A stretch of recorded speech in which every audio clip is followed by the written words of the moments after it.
Yule mwenzako nampenda, ila ndo hivyo nalinga, siku zinazidi kwenda, bado nafasi kumpenda. Yanavimba,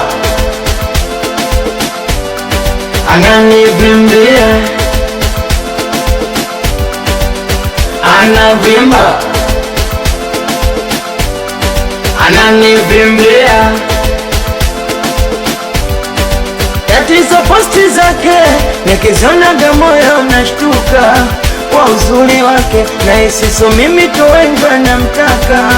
Hiyo bodi yake sex, bodi mejengwa mejengeka, nishafulila mina mpenda kweli anantupa. Nishachonga na ndugu zake, kama kuna msaada zanipa, wakanipa namba yake. Nilisha kupiga na simu akushika, basi mwambie anaponivimbia mwezi amenishakoma, kutwa na sarandia naishia kusonywa. Mwambie anaponifanyia Mungu anamuona, kunikata mbele za watu shakoma.